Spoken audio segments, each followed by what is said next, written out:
Then you should have known. I sent everybody that video from the first day. Did you watch it? I wasn't.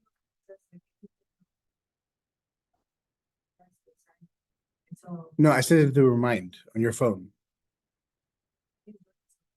Yeah, so you missed everything then. So again, when you sign up for, okay, I'm not the harp. It's just that this, especially, well, calculus means 10 weeks. It's a calculus course. So the first day, you learn all the rules and everything about a class. So typically at university, if I was when I teach at UTA or UT Tyler, if a student misses the first day, they don't come back. So no, it's not, it's just a policy for universities. And the reason being, and also, if you're in here, do not use your phones.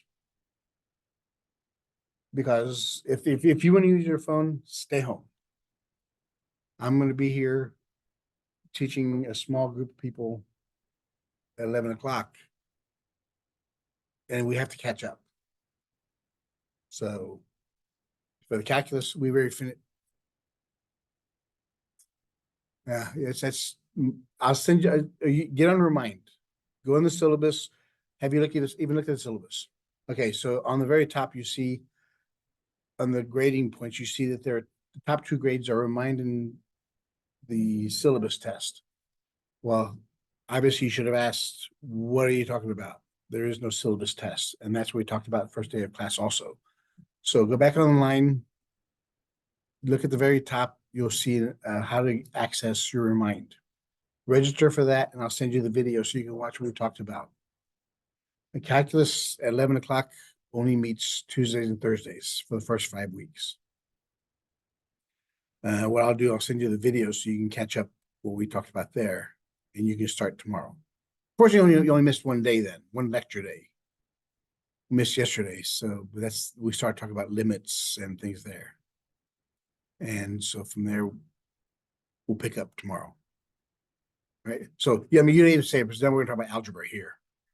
So yeah, this will pretty much bore you. No, I'm sorry. So did you send me an email?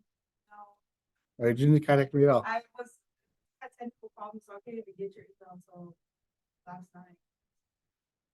Okay. So yeah, we'll get everything fixed up.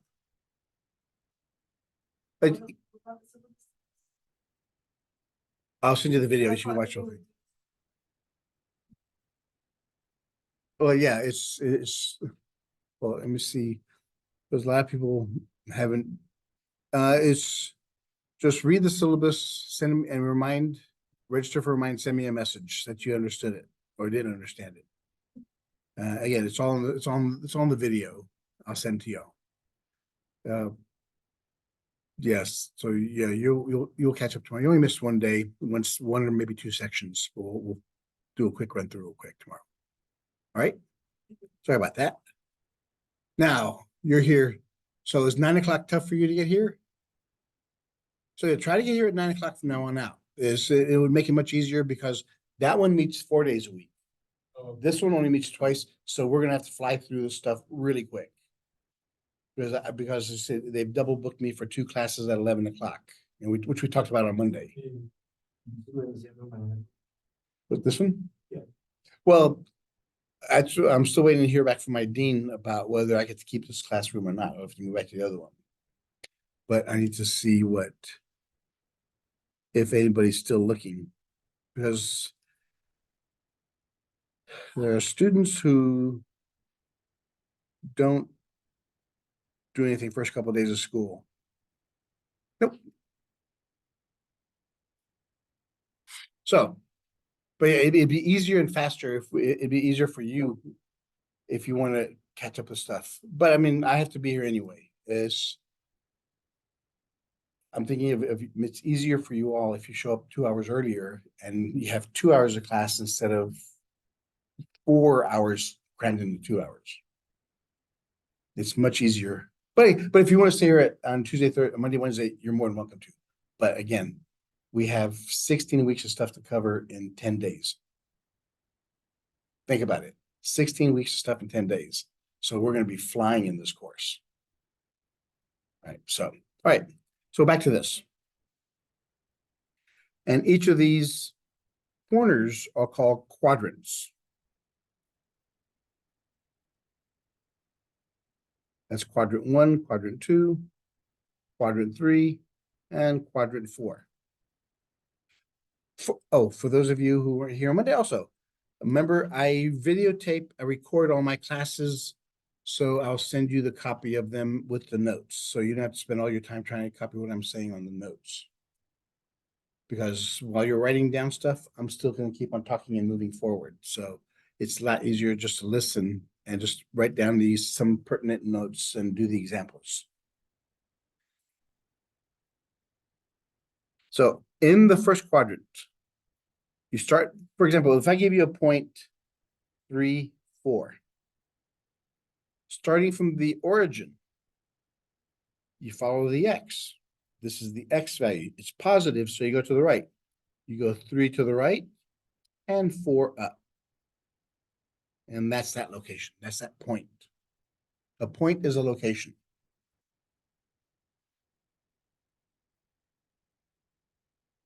If I have -3, -2, so from the origin, negative means go to the left and then down 2.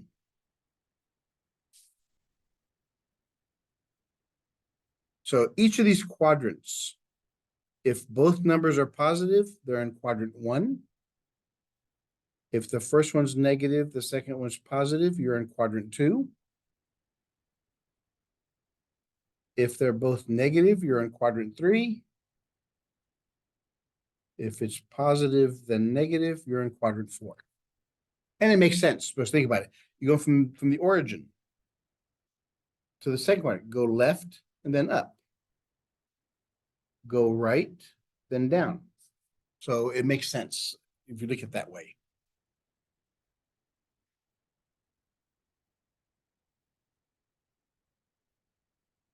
Example 1.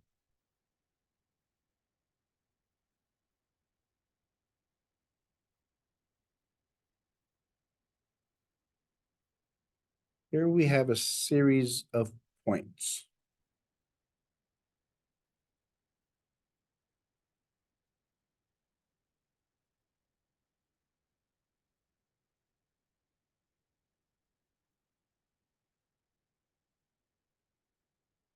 Plot them on a graph.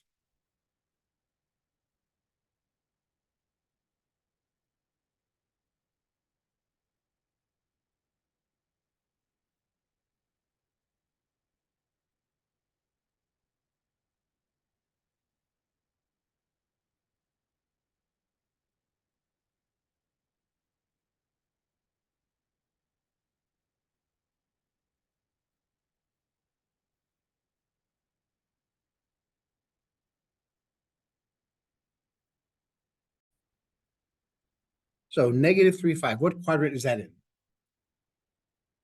Quadrant 2. I go -3 and up 5.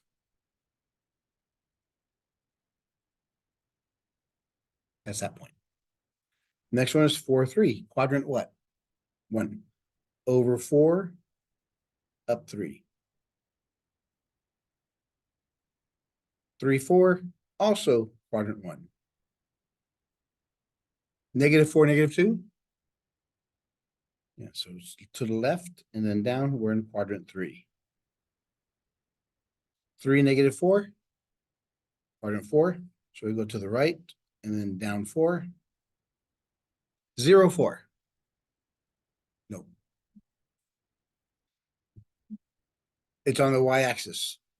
If it's on the axis, it's called interquartile. It's between two quartiles. Quartile 1 and quartile 2. So it's neither 1 nor 2, it's between them both. -3, 0 on the x-axis. 0, 0, the origin. Now, notice these 2 points right here, the 0, 4 and -3, 0. If we were to draw lines and they cross through those points, this one's crossing the x-axis. So that point is called an x-intercept.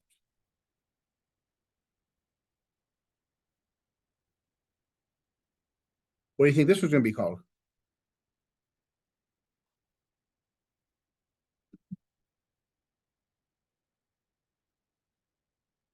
Now, the intercepts have unique features. For example, the x-intercept at -3, 0, the x-intercept, the y values will always be 0. So the x-intercept, the y is equal, for the y-intercept, the x is equal to 0. So if you ever have an equation and you're looking for the y-intercept, just set x equal to 0, solve for y. If you want to find the x-intercept, set y equal to 0 and solve for y. What are solutions? What are solutions? Okay. Answer to an equation. Is that it? Probably, yeah. How about what about graphically? What is a solution graphically? Yeah, if I asked if that's it. Yeah. A solution is an x-intercept. A solution to an equation is where the graph crosses the x-axis. It's also a factor. It's also a root.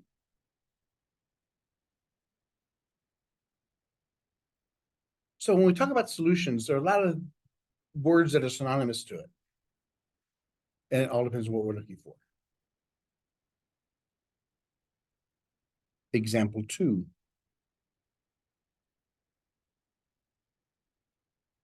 Here we have an equation, 2x plus 3y equal 18.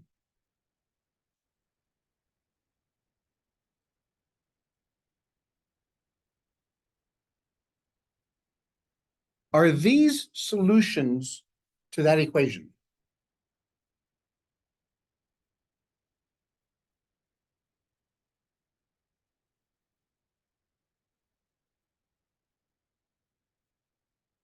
How would you find out? But you want just the No, that's to find intercepts. Yeah, you're ahead of me now. Yes, that's to find intercepts, but is this point, or is this point on the graph of this function? Is it a solution? What does this represent? The x, this, y. Because every point has an x and y component. Well, if it's a solution, if it's a point on the graph, that means if I plug them in there, it'll equal 18. If it equals 18, great. If it doesn't, it's not. So we'll see. So we plug in -5 in place of x and 7 in place of y.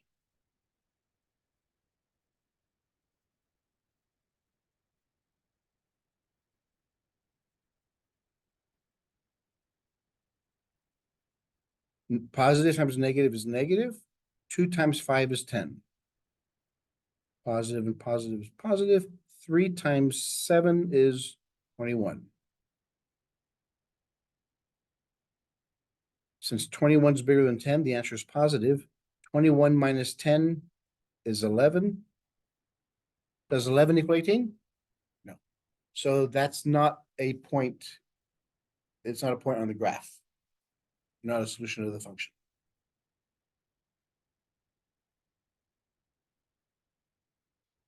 So we do the same thing with the other point.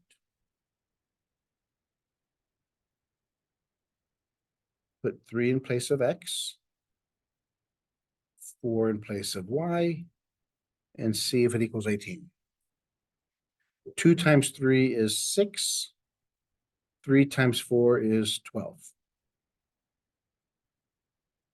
6 plus 12 is 18. So that is a point on the graph. You can say that that point is also a solution because if I plug it in there, it makes it a true statement.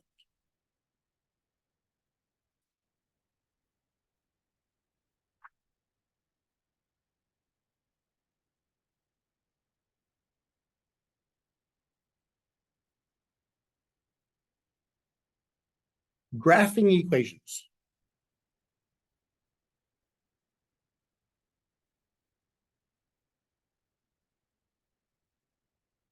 One method is the intercept method. For the intercept method,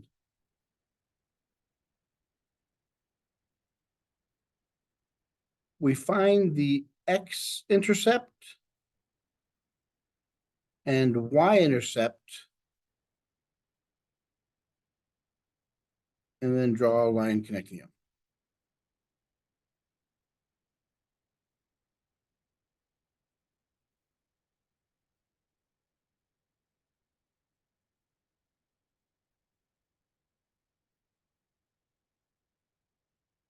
How many different types of functions are there, equation types are there?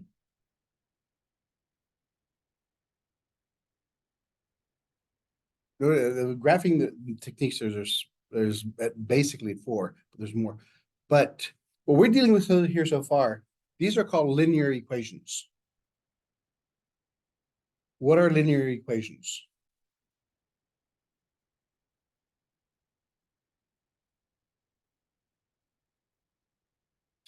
The first four letters spells what? Line. So linear equations are equations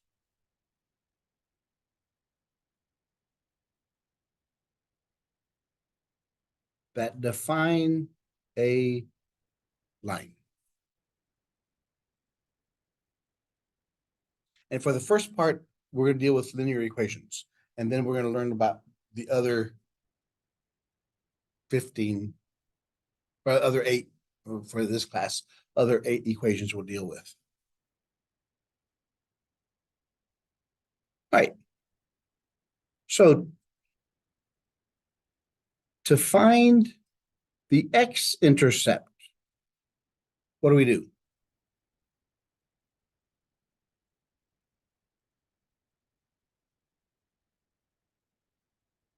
Set y equal to 0.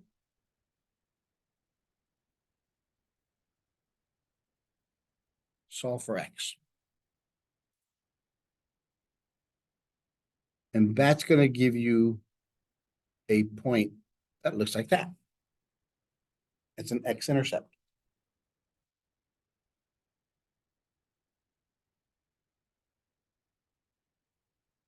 To find the y-intercept,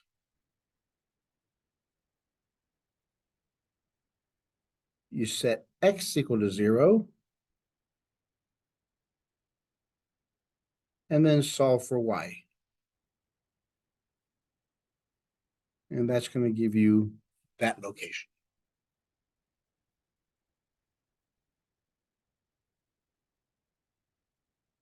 The intercept method is a great method if it works. Because if you can't get a solid x value or a solid y value, then you can't graph it.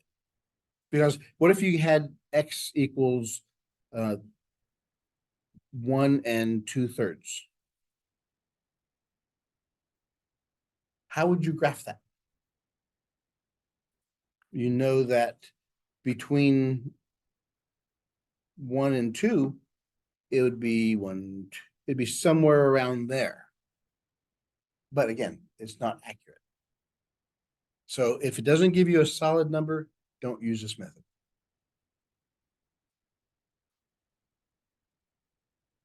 All right, here's example 3.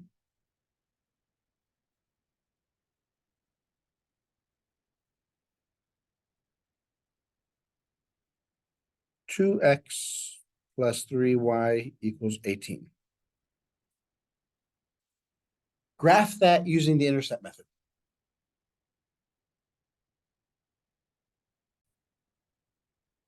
All right, let's for the x-intercept. Set y equals 0. So we have 2x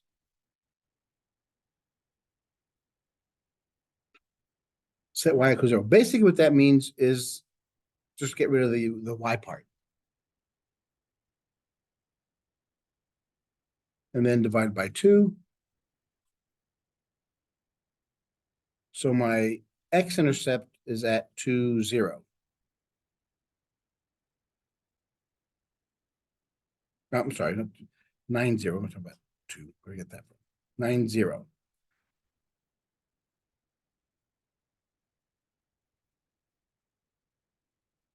For the x-intercept, I set x equal to 0. Get rid of that.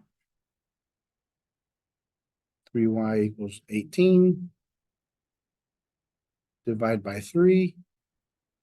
18 divided by 3 is 6. So my graph 1, 2, 3, 4, 5, 6, 7, 8, 9. 1, 2, 3, 4, 5, 6. Connect the dot, and I'm done. That's all there's to it. It's great if it works.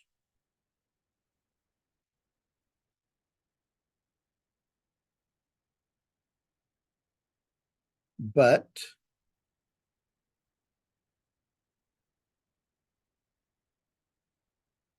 graph this one.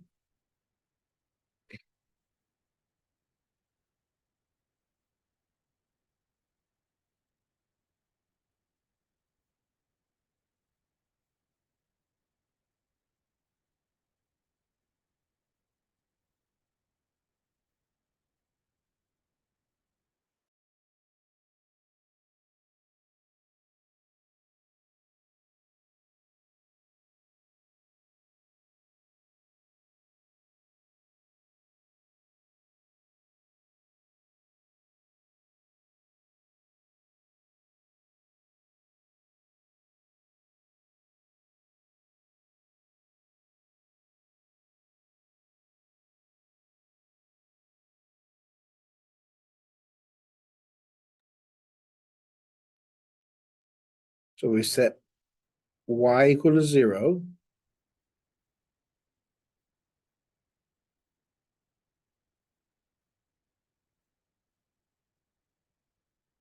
So x is equal to negative 10 over 3. So we can't use that one. We can find the y-intercept.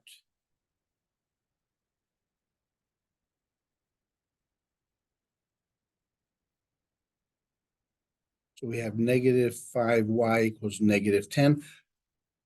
Rule of thumb, you can do whatever you want to solve these things, but try to avoid dividing by negative numbers. Because the most common mistake the students have in mathematics is with a negative sign. That's where about 80, 90% of the mistakes happen because of negative signs. Treat the signs and the numbers separately. Or here, since that's a negative here, I would change the signs first, then divide by 5.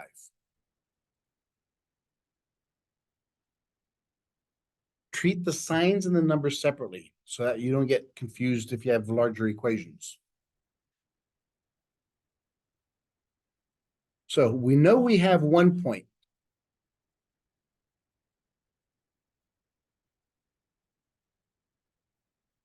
How would we draw the graph of this one?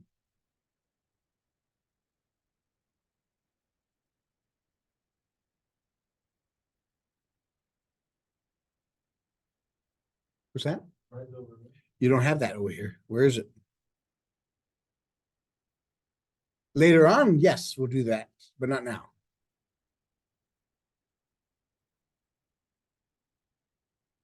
Since you can't use the x-intercept, we can't use the y-intercept. We found that point. All we have to do is find one other point. Because how do we know this is a linear equation?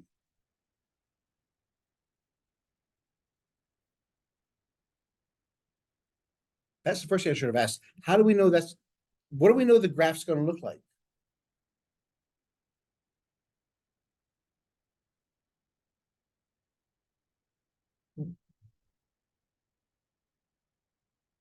No. We know that, okay, because before we start graphing things, we have to know what is the graph going to look like? We know this by looking at this, we can tell that this is going to be a straight line. It's a linear equation. because there are no exponents or radical square roots or anything like that. Because of that, we know it's a straight line. To draw a straight line, what do you need? What's the minimum you need to draw a straight line? Or you need 2 points. Since we can't find the 2 points, we can't find 2 intercepts, we can find this one, then we can find another point somewhere. For example, what if we put, we're solving for X now. We're trying to solve for X. We need an X value. What number can we put inside here to make it easier to find our equation? Well, we already got that. That would be a good number, right? But it already got that. What's another one we can use? Let's try it. If we put 1 inside here, we got 3x minus 5 times 1 equals negative 10. So it's negative 5 equals negative 10. Add 5. So we got 3x equals negative 5. It's not going to work because 3 doesn't go into 5. What else can we use? We have to find the number that 3 goes into.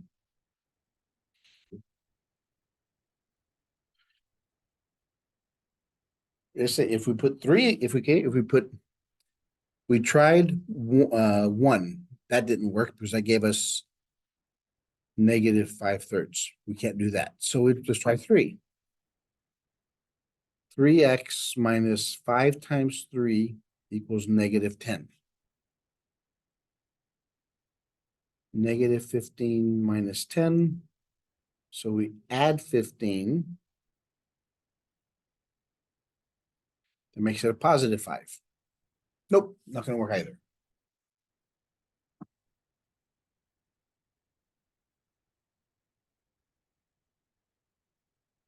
What about 5?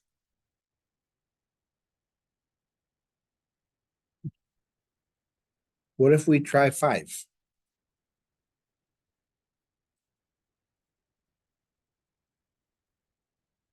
Three x minus 5y equals negative 10. What if we pick 5 for y?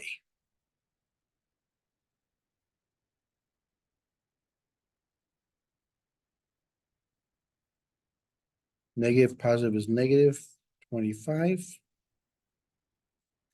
Add 25.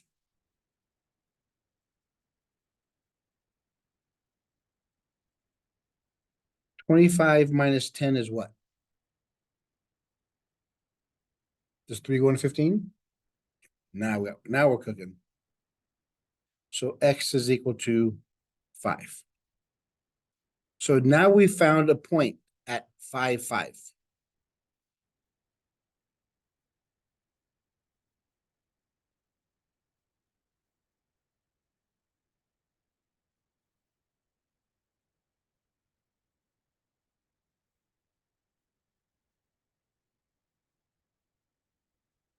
We have a point at 5, 5. We have a y-intercept there.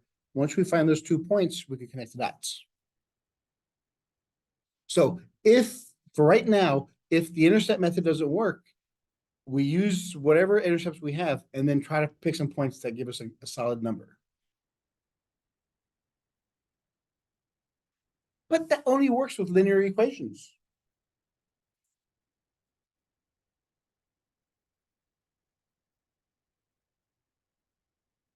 What if I gave you this?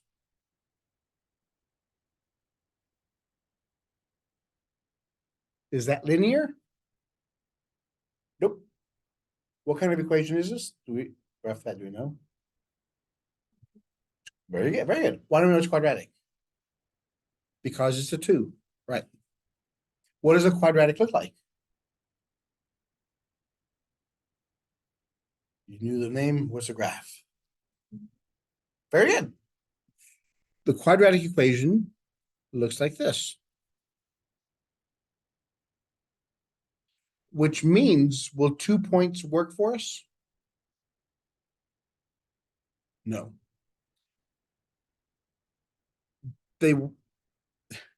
We haven't talked about these type of equations yet. Because in order to graph this,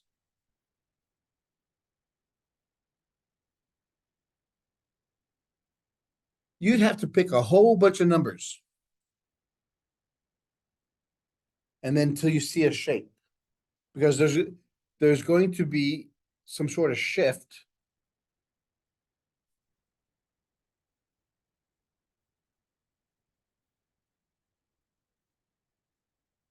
And what you're going to have down here is what's called the vertex.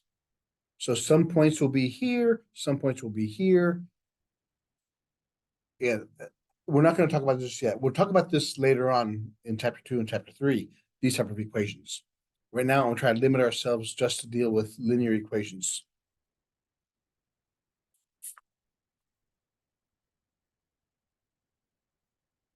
Okay. Let's pretend that I gave you 2 points.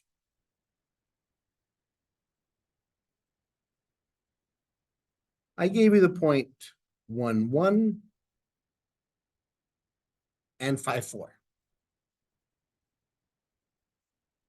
This is the x-axis, this is the y-axis. Plot those points.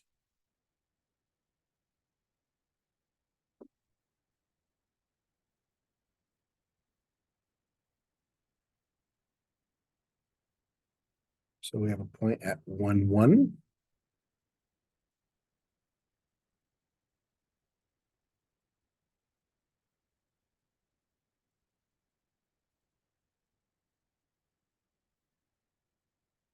And 5, 4.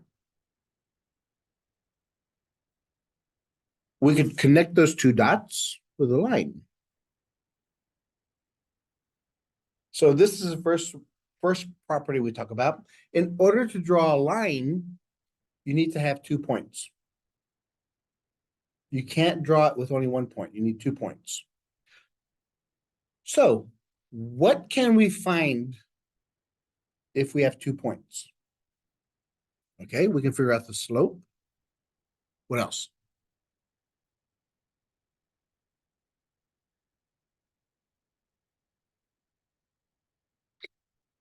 Yes, but before you find the intercept, because if I just had 2 points, you don't know exactly where it's going to cross the x or the y axis. So, but to find the x and y intercepts, we can find the equation of the line. Given 2 points, we can find an equation of a line. And that's going to be a whole topic in itself in this chapter. What else can we find about these 2 dots? This is point 1. This is point 2. We can find the distance between those 2 points.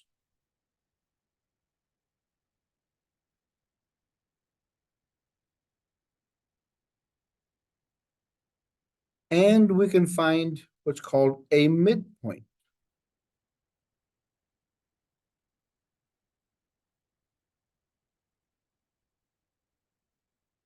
So that's just the basics of what we can do. And that's what the first chapter is all about. Finding all this stuff. So first thing we have to do is talk about labeling our points. Point 1 is at 1, 1. Point 2 is at 5, 4. Remember, every point is made up of an x and y component. So the first thing we have to do, we have to label our points. So since this is point 1, this is my x value of point 1.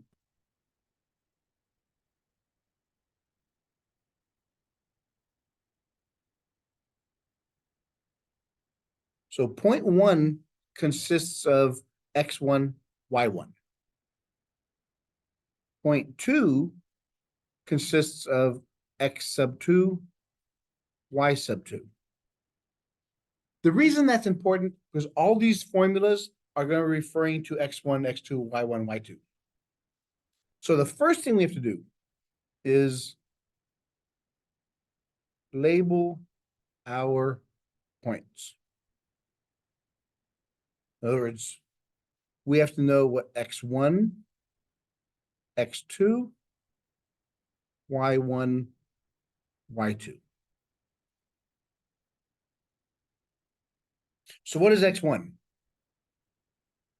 Yeah, x1, the subscripts refer to which point you're talking about. So x sub 1 is the x value of the first point, which is 1. X sub 2 is the x value of the second point. Second point is 5. Y sub 1 is the y value of the first point, which is 1. Y sub 2 is the y value of the second point. So that's what these numbers on the bottom mean, is which point do they refer to?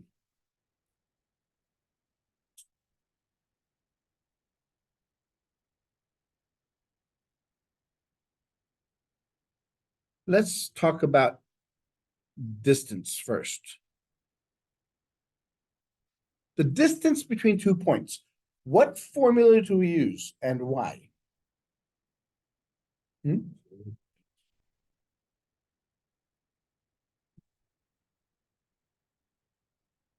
Where does that come from?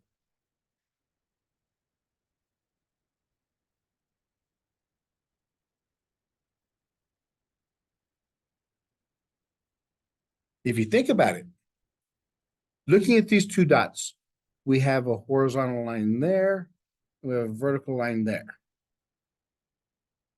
We just formed a triangle. Do we have any formulas for triangles?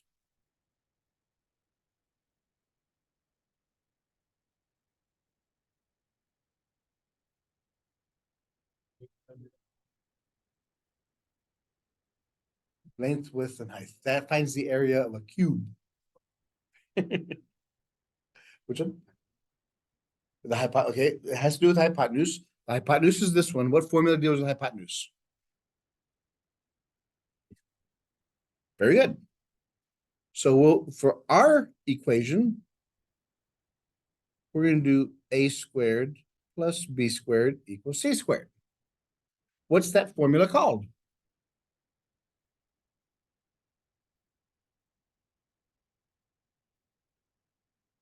You've seen it before, haven't you? But the name of it starts with a P. No.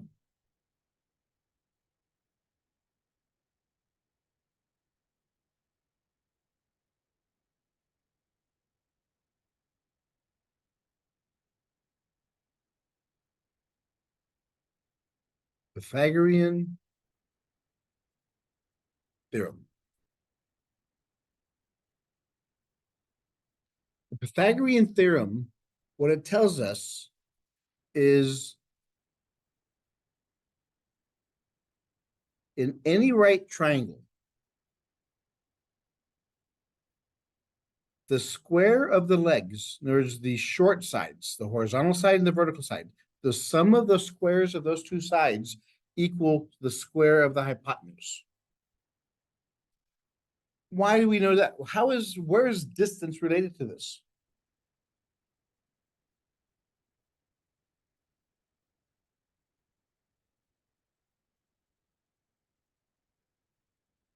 The hypotenuse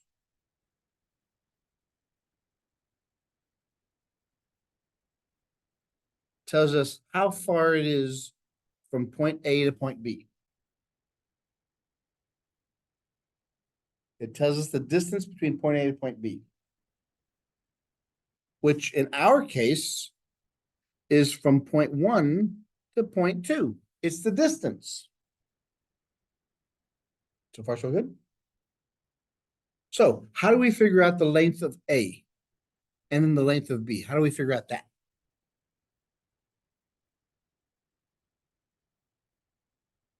Well, we have our picture. So our A, it goes from here to here. How far is it from 1 to 5? How'd you get 4?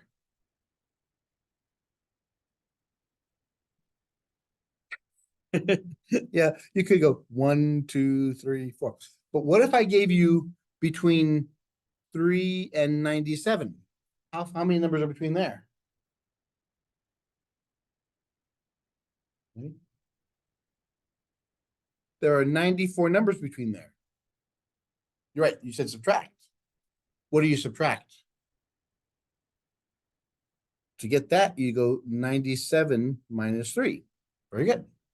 How about between the numbers 15 and 82? How many numbers are between there? No. How do you set it up? 82 minus 15. So 82 minus 10 is 72. 72 minus 5 is 67. So does it matter what the two numbers are at the end? No. In general, I can have any two numbers. This is my x1 and this is my x2. How do I find the distance between x1 and x2?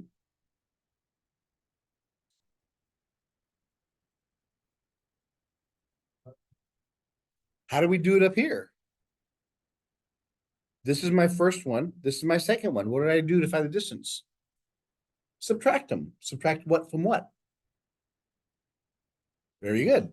So I took x2 minus x1.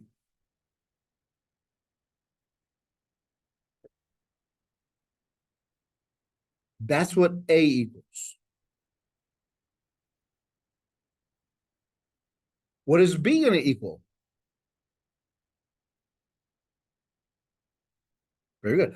It's y2 minus y1 because it's the vertical axis.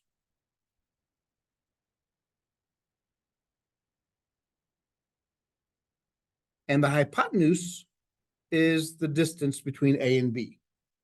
So what we're saying here is the distance is x2 minus x1 squared plus y2 minus y1 squared.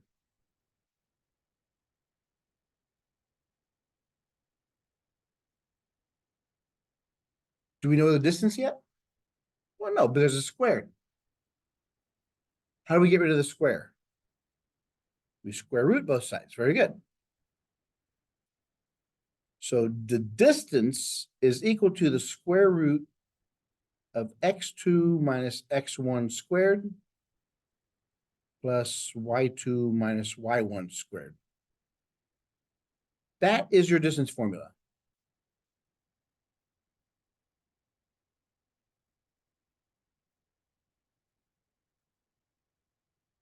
You see why we went ahead and did this first? So now find me the distance between these 2 points.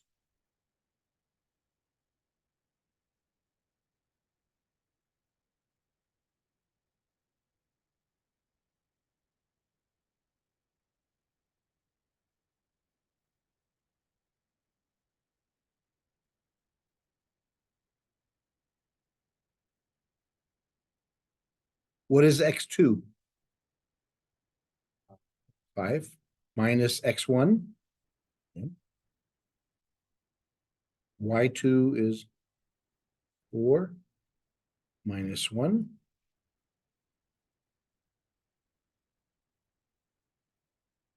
5 minus 1 is 4 squared.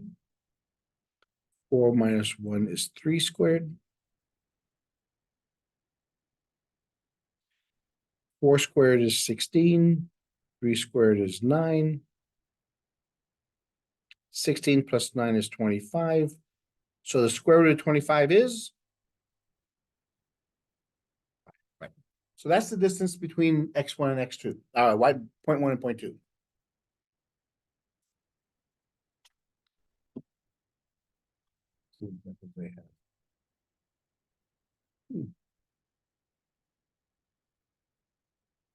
Let's practice another one. Example 6. Here's a point, -1, -5, -1, and 2. Find the distance between there.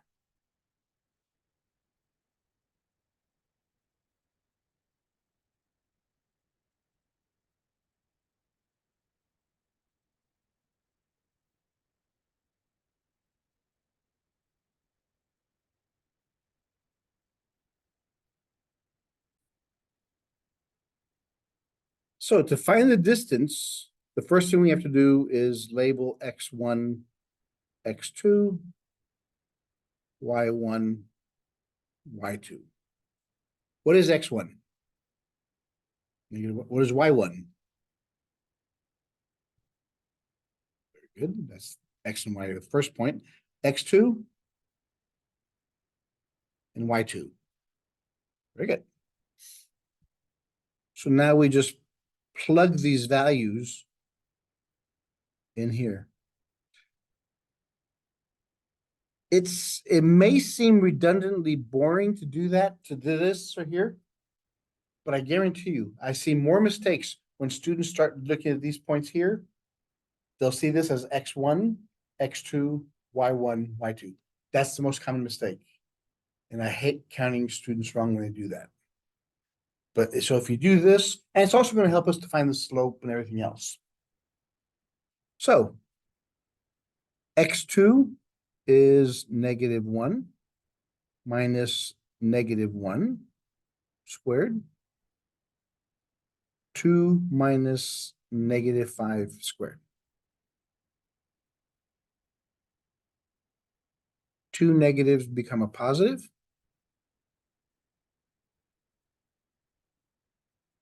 -1 plus 1 is 0. 2 plus 5 is 7. 0. So this is square root of 49 is 7. The distance between are 7. Ever get that? Want to try another one, or are you okay? Ever here with it? Okay.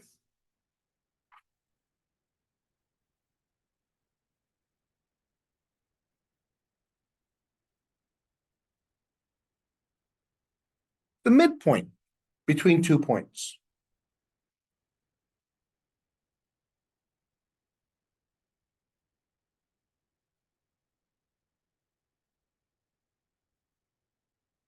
If we had, let's start with the basics and just the horizontal line. What would be the midpoint of these two numbers? How would you find that?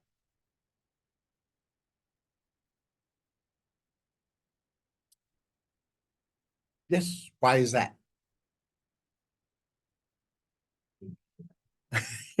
Well, yeah. That's what we would do is we would take the numbers 3 and 8, add them together, divide by 2. Because the midpoint is actually the average of two numbers. In other words, the midpoint, if we folded it, which is what the average is. So the way you find the average is add the two numbers, divide by 2. So again, it's a point. The letter we use is a capital M. It's a point. Because it's a point, we have to have the X and Y components.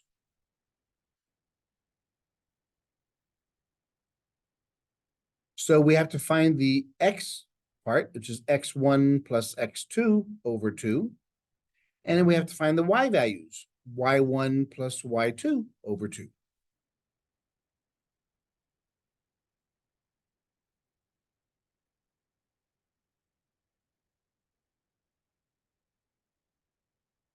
So for our original equation, what's the midpoint between our 2 points? And then we'll see what it looks like on the graph.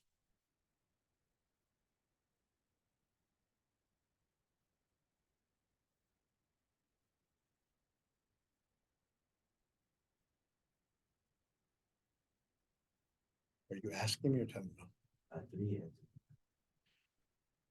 Yes. But don't use decimals, really. Because decimals are limiting. But yes, in this case, it's 5/2. So to find the midpoint, again, if we label x1, y1, x2, y2, so we have 1, 1, 5, 4.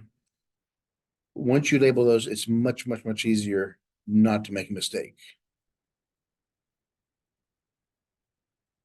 So x1 plus x2, so it's 1 plus 5, y1 plus y2, 1 plus 4. 6 divided by 2, 5 divided by 2. 6 divided by 2 is 3. 5 divided by 2, you leave it at that, or we can go, or if, I don't know if it'll take it. It should be able to take any one of these answers.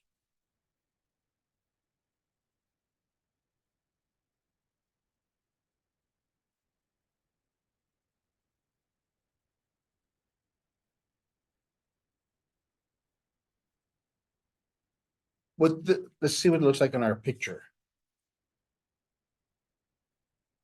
So the average, the point in the middle between 1 and 5 is what?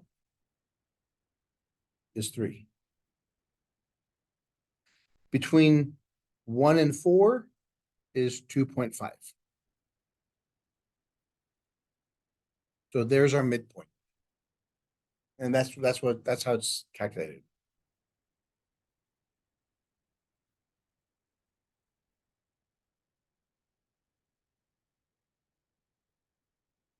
Let's look at how this thing applies now. Here's example 7.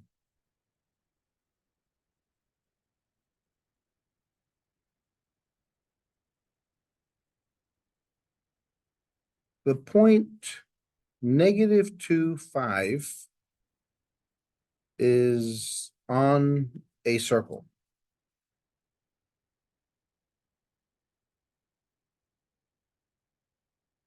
That has 3, -1 as its center.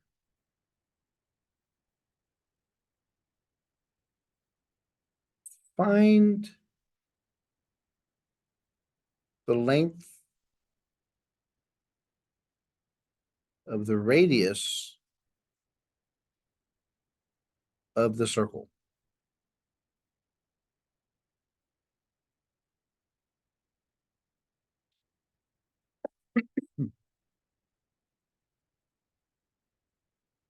Also, find the diameter of the circle.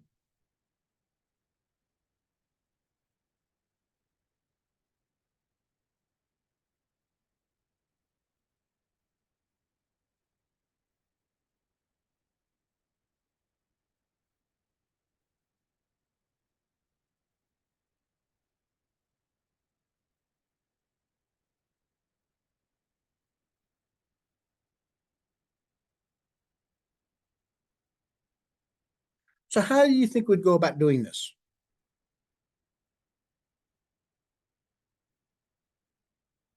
We're now talking about circles, not triangles or lines. But in a second, I'm going to show you how all 3 of those are related. Any ideas? Anything that we've talked about so far we can use for this? First off, let's draw a picture. We have a circle. We have a point at -2, 5 on the circle. The center is at 3, -1. What exactly is a radius?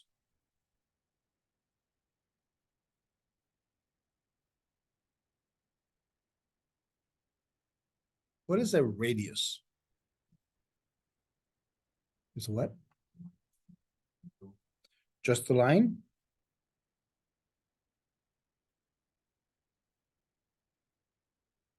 A line? Is there another thing more mathematical? You're right. That's what picture you want, but how do we define a radius? Of what?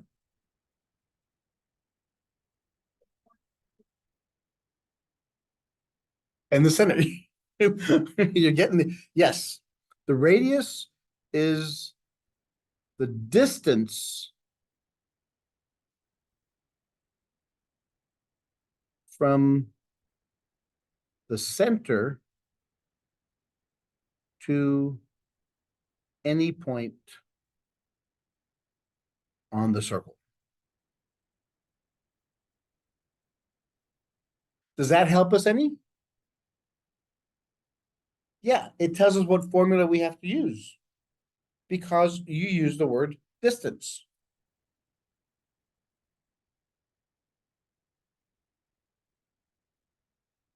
So we got to use this formula.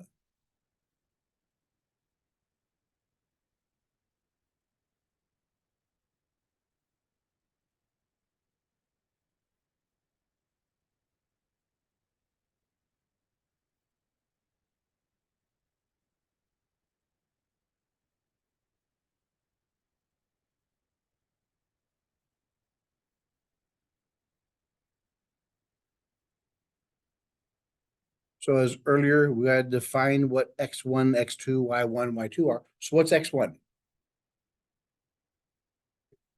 -2. What's x2? 3.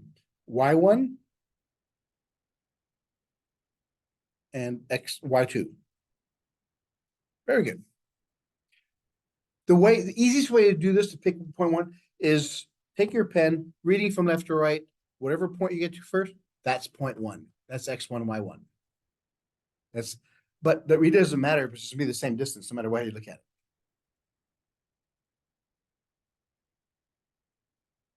So we have 3 minus -2 squared. -1 minus 5 squared.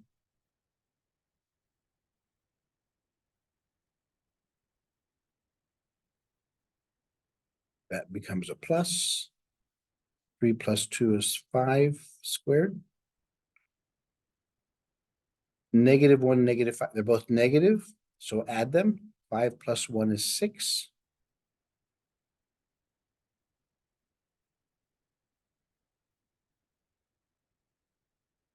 Five squared is 25. -6 squared is positive 36, right?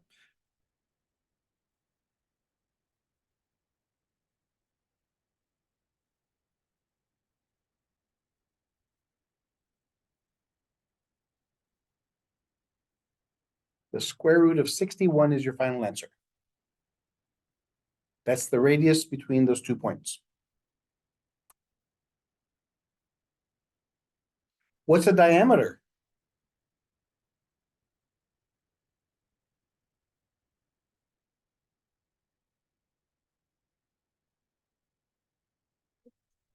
Is what? Yes, but y'all are correct. The radius, the diameter is twice the radius. It's 2 times the radius. It is a straight line, but it's a straight line that has to go through where? The center. A diameter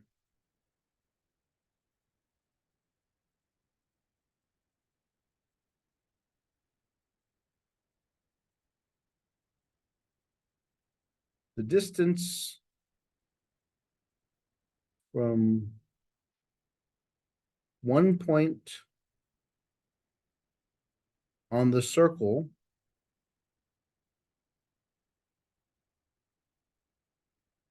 to another point on the circle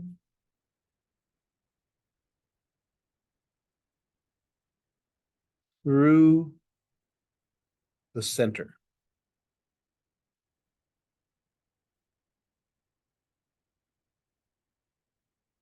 The formula is 2 times r.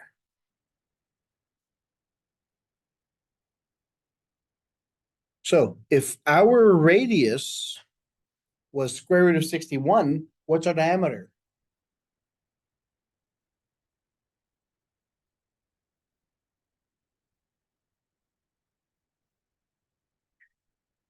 $61? That's only if we square it. Nope. Look at this formula here. What's r? Square root of 61. There you go.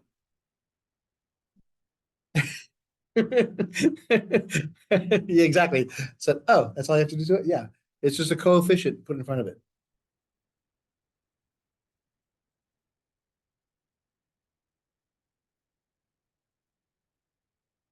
All right, let's take another example.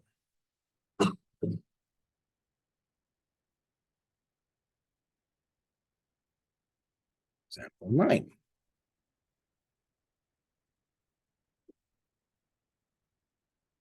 The diameter of a circle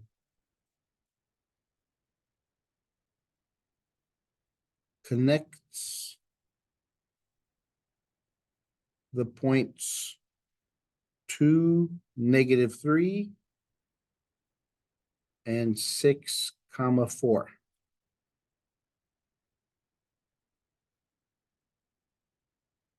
On the circle.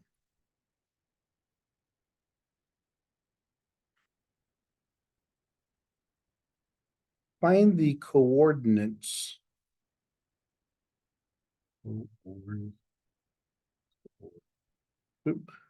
Coordinates of the center.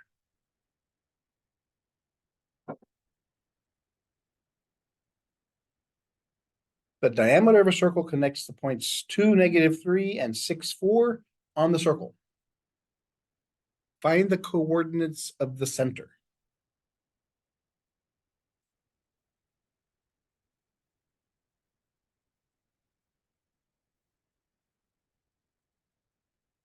Go back to the definitions. What does diameter mean?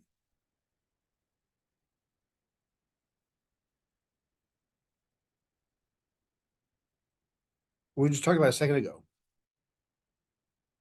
The diameter is the distance from one point on the circle to another point on the circle through the center. Yeah, the formula is 2 times r, but the definition is from 2 points, the way opposite sides has to go through the center. That helps us figure out what we're looking for here.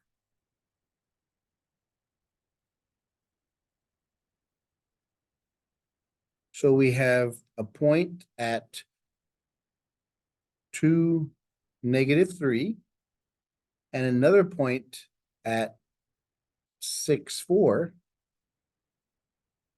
That's the diameter.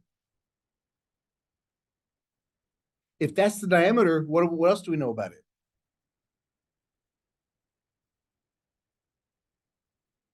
Radius from where?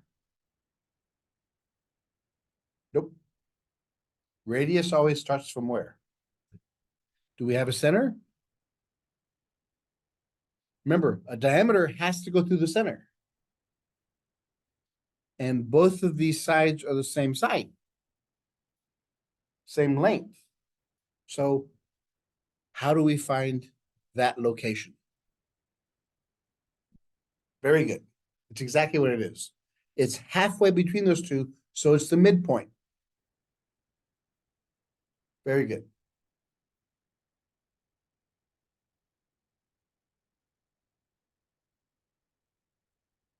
X1 plus X2 over 2. Y1 plus Y2 over 2.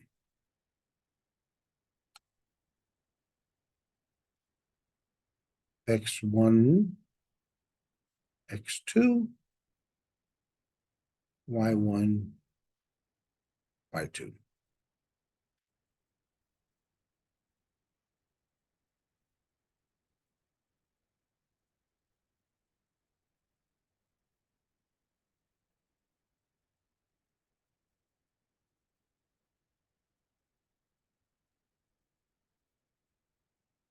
But you see the importance of labeling the X1 at those points, but now I just have to look at it.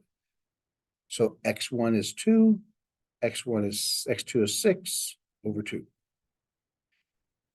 3, a -3 plus 4.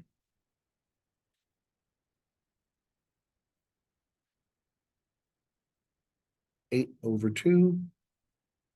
4 minus 3 is 1.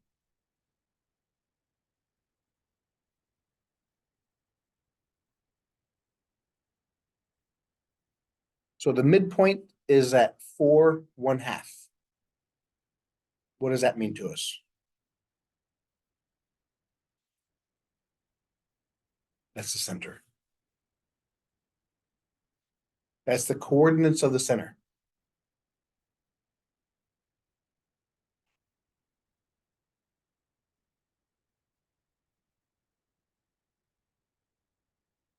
So yeah, mathematics is a language. Once you understand what all the words mean, then you said it means it's the midpoint. It's halfway between them. So it makes that's the easy part. No, that's the hard part.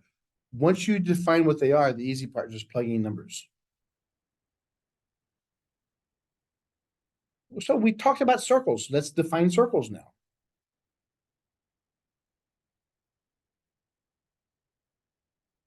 What is a circle? Don't give me that wedding thing. It says it's a thing that never stops, never ends, and goes on forever. Like a ring.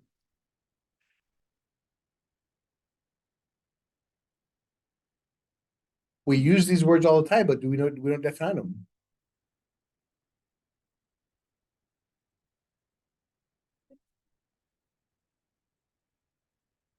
Well, that's what a circle, that's what defines it, yes, but what exactly is a circle? Would you define a circle?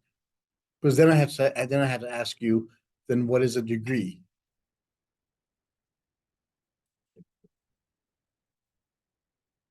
Right, it has no corners, neither does an oval or a straight line.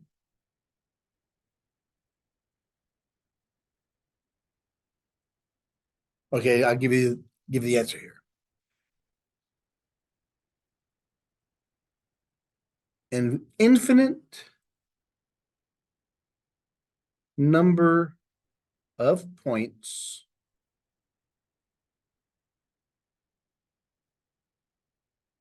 that are all equidistant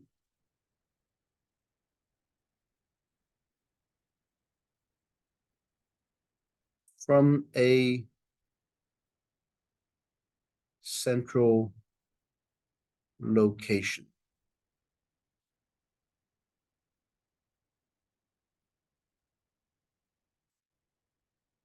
An infinite number of points that are all equidistant from a central location. So what does that mean? What does equidistant mean?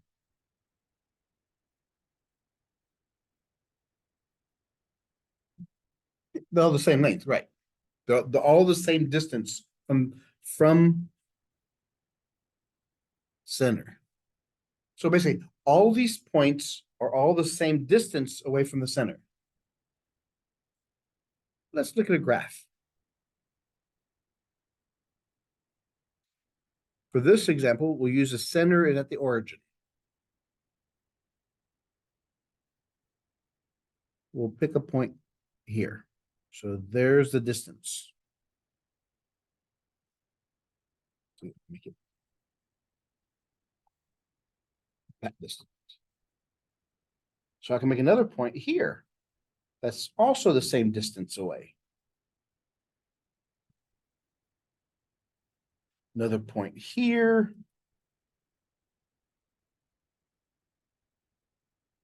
Another point down there.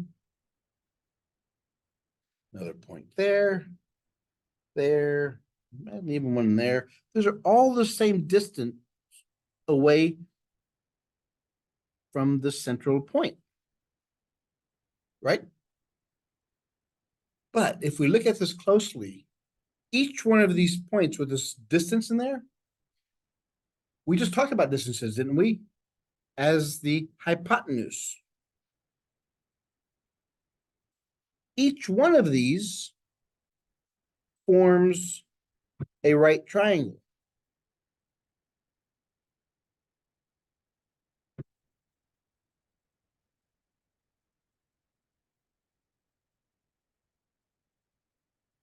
They're all same distance away.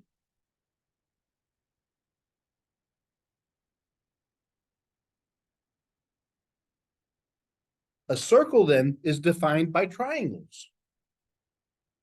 An infinite number of them. No matter where I put them, I will still create a right triangle. What formula do we know for right triangles?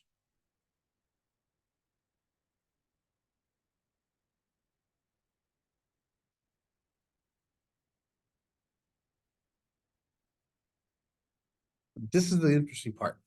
This deals with a triangle. It's got 3 corners. How many corners does a circle have? None. This is what I think is pretty cool. So let's figure out how to define these. Well, how do we define A?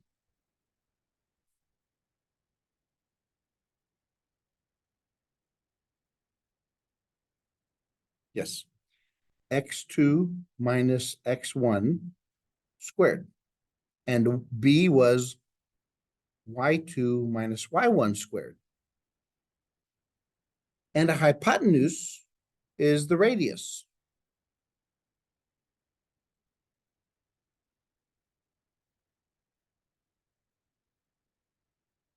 But there's one difference between triangles individually and a circle. Does the center ever move? So the center point always has to stay the same. So we'll call that's the X1, Y1 location. We can't call it X1, Y1 because it never moves. So instead of X1, Y1, we're going to use HK. H and K represents the center.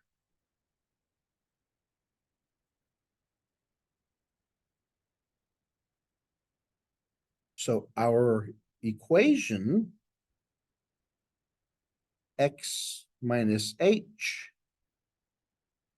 Y minus K,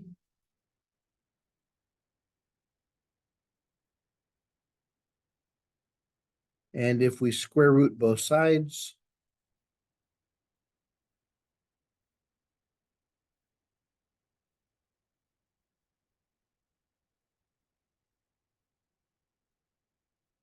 these are our equation for a circle, where R is the radius and the center is at HK.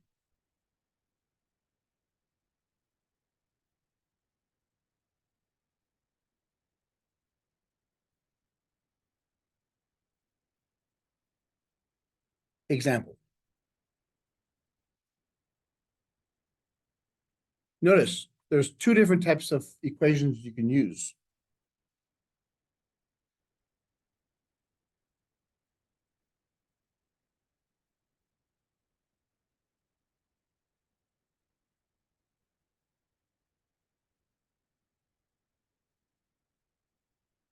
If I gave you this, what's my radius and what's my center?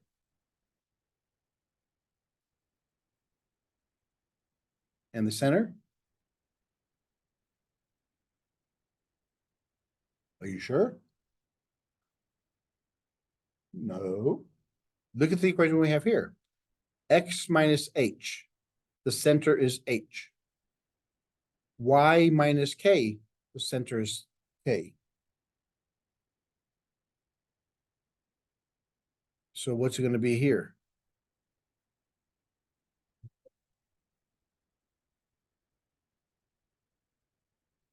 Did I put a negative h here?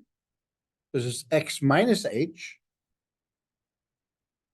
The reason, here's the general rule for an algebra and everything. Whenever you're solving something that's inside a parenthesis, it's always the opposite sign of what number's inside there. Because what you have to do is take x minus h, set it equal to 0, x equals h. So that's why whenever you have anything in parentheses, it's always the opposite sign.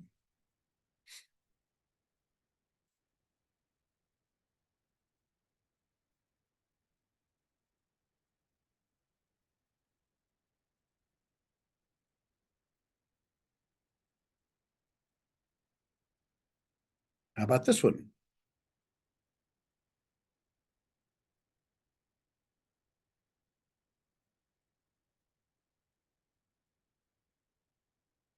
Center.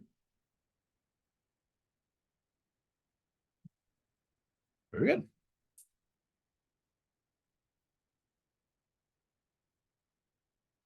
Everything, you got that now?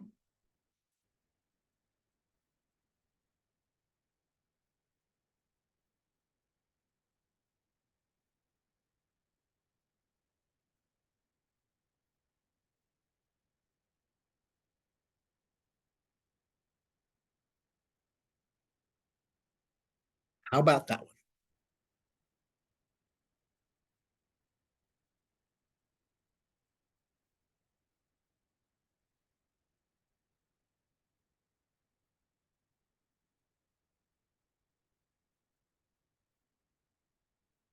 Why is it square root of 5? Very good. Is there a square root on this side? No. So that means we're using this equation. That means whatever's over here is equal to r squared. So if r squared equals 5, then r equals square root of 5. Very good. Very good. Because there's no square root here, the answer has to be a square root. What about the center?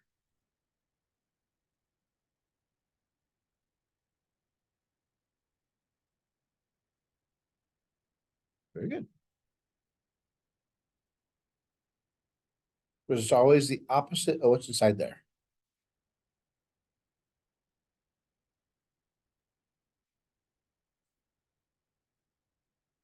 Anybody still kind of iffy about it? Okay, let's see. Then we'll do the examples they have here.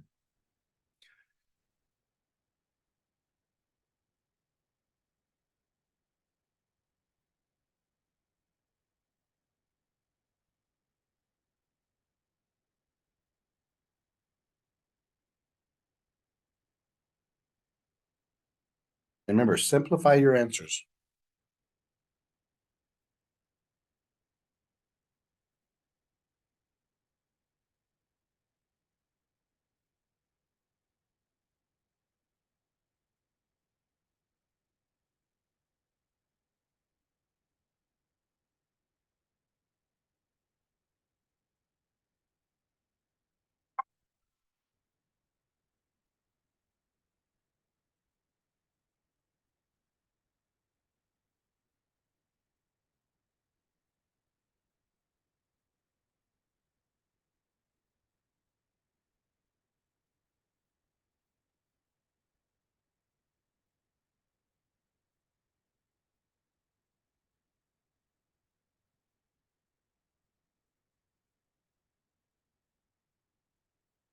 Okay, what's my radius?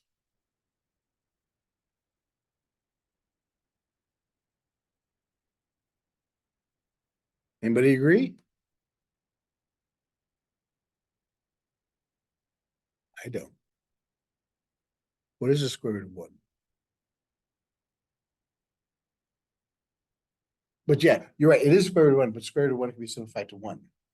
What's my center?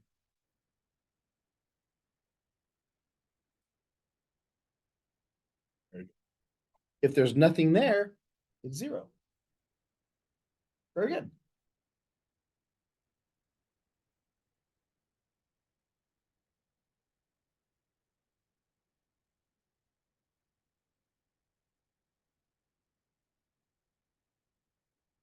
Find an equation of a circle having radius 5 and center 3, -7. Find the equation of a circle, the EOC, having radius 5 and center at 3, -7.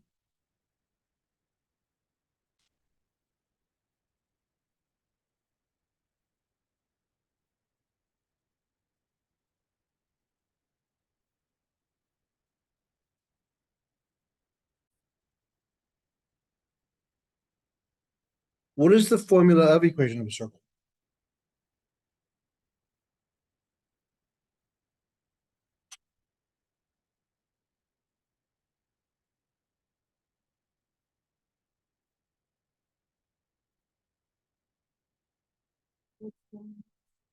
Very good. So now we just have to plug in numbers. So what is R? 5. What is H? 3. And K is -7.